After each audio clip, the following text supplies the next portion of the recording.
ప్రస్తుతానికి మనందరి కామన్ శత్రువు సూర్యుడు. అదేంటో గాని పగబట్టినట్టే నిప్పులు కురిపిస్తున్నాడు భానుడు. ఉషోదయాన కాసేపు మబ్బుల్లో దోబూచులాడిన అరుణబింబం మధ్యాహ్నమయ్యేసరికి తన అసలు స్వరూపాన్ని చూపించింది. తగ్గేదేలే అంటూ అగ్ని శపథం చేసి భూమండలం మీద నిప్పుల వాన కురిపిస్తున్నాడు మిస్టర్ సూర్య. సాయంత్రం ఎలాగూ వరుణుడు వాన బాణాలు పట్టుకొస్తాడు కాబట్టి ఇక అప్పటి వరకు తనదే రాజ్యమని మిడిసిపడుతూ ఫైర్ మిస్సైల్స్ ల్యాండ్ చేస్తున్నాడు ప్రళయ రుద్రుడు. ఆకాశ అగ్నిపర్వతం బద్దలై వేడి వేడి లావా గుమ్మరిస్తుంది. రాష్ట్రమంతటా ఎండలు మామూలుగా లేవు. గడప దాడితే కాళ్ళు కాలిపోతున్నాయి. నడినెత్తు బగ్గున మండిపోతుంది. శరీరం అంతా తంగిడి కబాబ్ లాగా డీప్ ఫ్రై అవుతుంది. రోడ్డు మీదకొస్తే భరించలేని వేడి.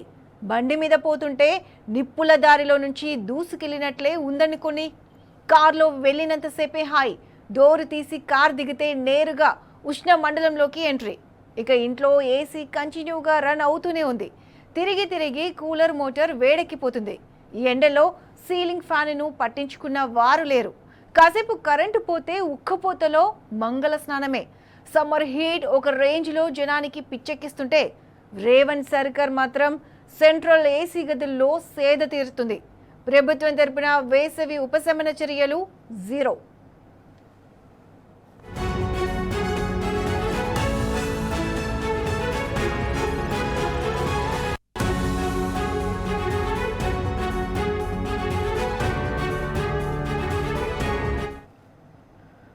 రైట్, ఇది అంశానికి సంబంధించి పూర్తి అప్డేట్స్ మా ప్రతినిధి అరవింద్ అందిస్తారు. అరవింద్, చెప్పండి.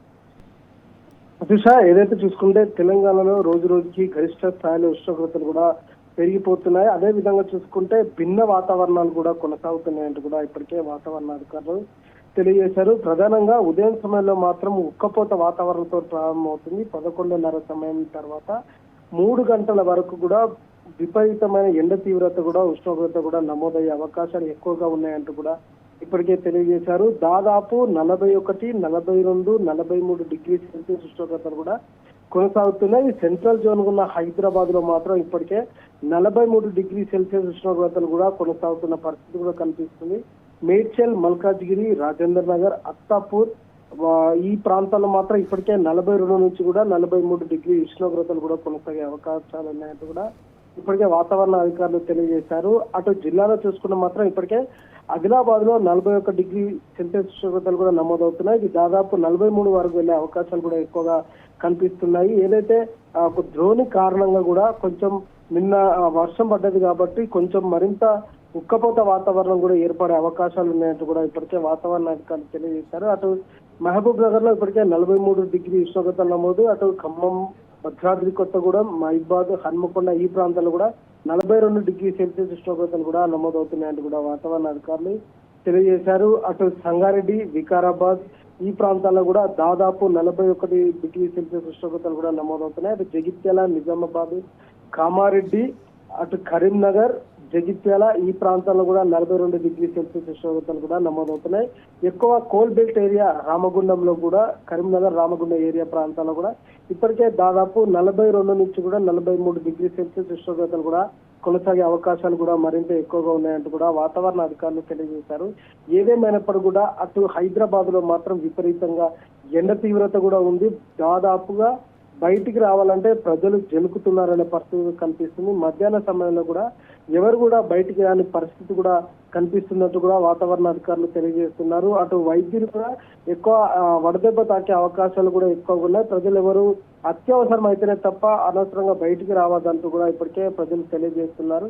ఏదేమైనప్పుడు కూడా హైదరాబాద్ లో కూడా రానున్న 3 రోజుల పాటు కూడా గరిష్ట స్థాయిలో ఉష్ణోగ్రతలు కూడా నమోదవుతున్నాయి. దీనికి తోడు భిన్న వాతావరణాలు చోటు చేసుకుంటున్నాయి. అటు ద్రోణి కారణంగా బంగాళాఖాతంలో ఏర్పడిన ఉపరితల ఆవర్తన ద్రోణి కారణంగా తెలంగాణ రాష్ట్రానికి పలు ప్రాంతాలలో వడగళ్లతో కూడిన వర్షం కూడా ఎక్కువగా ఉండే అవకాశాలు ఉన్నాయి. సాయంత్రం సమయంలో కూడా వడగళ్ల వర్షం కూడా పడే అవకాశాలు కూడా ఎక్కువగా ఉన్నాయంటూ కూడా వాతావరణ అధికారులు తెలియజేశారు. ప్రధానంగా సంగారెడ్డి జిల్లా, వికారాబాద్, తాండూరు ఈ ప్రాంతాల్లో కూడా వడగళ్ల వర్షం కూడా కురిసే అవకాశం. అటు రంగారెడ్డి ప్రాంతాల్లో, భద్రాద్రి కొత్తగూడెం, ములుగు, భూపాలపల్లి ఈ ప్రాంతాల్లో కూడా వడగళ్ల వర్షంతో కూడుకునే వర్షం కూడా ఎక్కువ పడే అవకాశాలు ఉన్నాయంటూ కూడా వాతావరణ శాఖ అధికారులు తెలియజేశారు. ఏదేమైనప్పుడు కూడా తెలంగాణ రాష్ట్రంలో మాత్రం అటు భిన్న వాతావరణ పరిస్థితులు కొనసాగుతున్నాయి.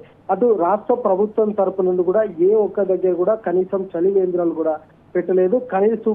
కనీసం కంటి చూపుకు కూడా కనుమర మేరకు కూడా కనిపించని చలివేంద్రాలు కూడా ఎక్కడ కూడా కనిపిస్తలేవు. ట్రాఫిక్ సిగ్నల్స్ దగ్గర ప్రధానంగా ఎండ తీవ్రత ఎక్కువగా ఉన్నప్పుడు ట్రాఫిక్ సిగ్నల్స్ దగ్గర 1 నిమిషం పాటు ట్రాఫిక్ సిగ్నల్ వేస్తారు. కానీ 1 నిమిషం పాటు కాకుండా 3 నిమిషాలు 4 నిమిషాలు కూడా ట్రాఫిక్ సిగ్నల్ వేయడం వల్ల ఆ టైమింగ్ ద్వారా ఇప్పటికే ప్రజలందరూ కూడా ఎక్కువగా ఎండ తీవ్రత బారిన పడే అవకాశాలు కూడా ఉన్నాయంటూ కూడా కొంచెం ప్రజలు తీవ్రంగా ఆగ్రహం వ్యక్తం చేశారు. కనుక రాష్ట్ర ప్రభుత్వం ఎండ వేడి పైన కూడా ప్రజలకు ఎలాంటి అవగాహన కల్పించలేదు. కనీసం ప్రభుత్వం తరఫున చేయాల్సిన చర్యలు అంటే ఏదైతే చలివేంద్ర కేంద్రాలు కానీ అటు ట్రాఫిక్ ఆంక్షల దగ్గర కూడా అటు ఎండ తీవ్రత పైన అవగాహన కానీ అటు ప్రజలకు ఏ విధంగా చికిత్స తీసుకోవాలో ఎండ దెబ్బ కూడా అలాంటివి కూడా ఇలాంటివి చేయకుండా కూడా నిమ్మకు నీరెత్తని పరిస్థితులు కూడా రాష్ట్ర ప్రభుత్వం వివరిస్తుంది. కనీసం ఎండ తీవ్రత పైన కూడా ఎలాంటి స్పష్టత కూడా లేదు, ఎలాంటిది అవగాహన కూడా కల్పిస్తలేదంటూ కూడా ప్రజలు తీవ్రంగా మండిపడుతున్నారు. ఏదేమైనప్పుడు కూడా తెలంగాణ రాష్ట్రంలో వాతావరణ కారణంగా మరింత ఉష్ణోగ్రతలు గరిష్ట స్థాయిలో పెరిగే అవకాశాలు కూడా ఉన్నాయంటూ కూడా వాతావరణ అధికారులు హెచ్చరికలు జారీ చేశారు. Right Arvind, thanks for the weather updates.